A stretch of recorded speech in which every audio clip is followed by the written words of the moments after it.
Willkommen bei Synthosword. Heute machen wir wieder einen Patch ohne Keyboard. Es wird wieder ein modularer Patch und brauchen relativ wenig Einstellungen, aber eben 2 Patchkabel.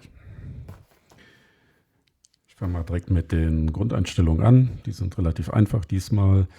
Im Controllers-Bereich brauchen wir eigentlich nur den LFO bzw. die LFO-Rate und die stellen wir auf 5. Die anderen Einstellungen spielen keine Rolle für den Patch. In der Oscillator Bank brauchen wir nur die ersten beiden Oszillatoren. Das heißt, die Oscillator 3 Control spielt keine Rolle. Die Oszillator-Modulation lassen wir aus. Die Mixereingänge lassen wir auch erstmal aus. Und alle Schalter in der Modifier-Sektion bleiben auf links. Und die Regler im Moment erstmal alle auf 0. Dann können wir auch schon loslegen. Wir verbinden erstmal den LFO-Ausgang, und zwar den Pulsausgang, mit dem LC-Gate.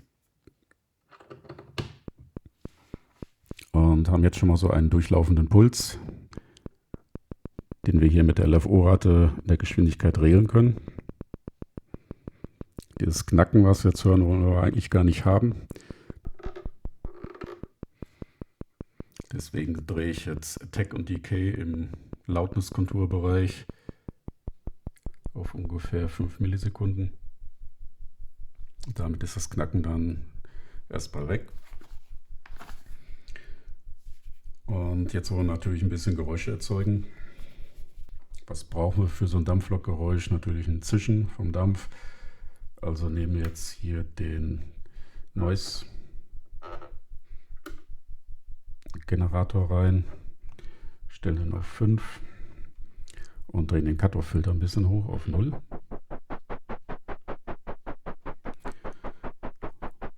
Und dann haben wir auch schon ein Dampfgeräusch.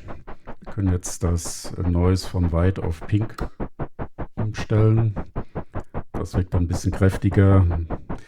Es hört sich aber vor allen Dingen gleich auch besser an, wenn wir zum Beispiel anfahren wollen. So, jetzt können wir noch ein bisschen Farbe in das Ganze reinbringen, indem wir noch die Oszillatoren hinzunehmen. Ich nehme jetzt erstmal den ersten dazu. Das hört sich natürlich noch nicht nach Dampflok an. Ich ändere die Waveform mal auf Dreieck. Schon etwas besser. Und jetzt kontrolliere ich noch den Pitch vom Oszillator, und zwar mit dem Ausgang des Mix-Signals.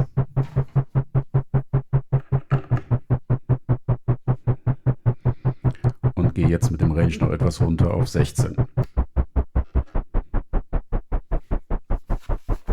Das hört sich doch schon ganz gut an. Jetzt können wir den zweiten Oszillator noch dazu nehmen mit gleichen Einstellungen.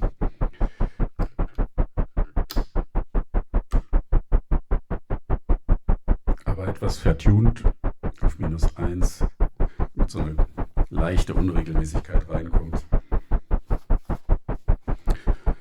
So, und damit können wir jetzt schon arbeiten. Wir können zum Beispiel langsam anfahren. Nehmen wir die LFO-Rate zurück. Ich kann hier mit dem Decay die Dampfzyklen etwas länger machen. Ich kann jetzt hier die Emphasis noch etwas hochdrehen.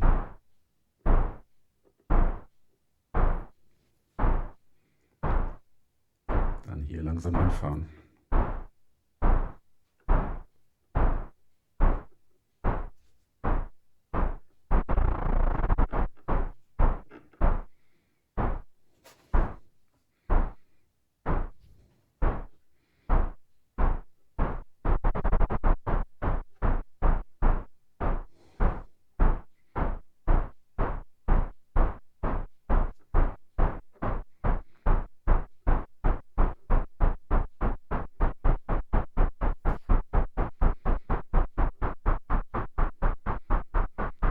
Wenn man jetzt hier mit Cut-Off-Frequency und Emphasis etwas spielt, kann man die Lok ein bisschen mehr arbeiten lassen.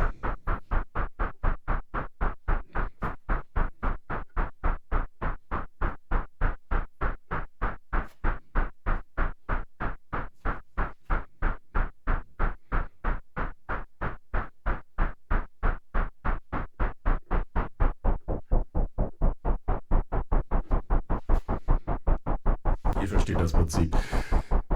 Jetzt wünsche ich viel Spaß beim Dampflokfahren und dann bis zum nächsten Mal.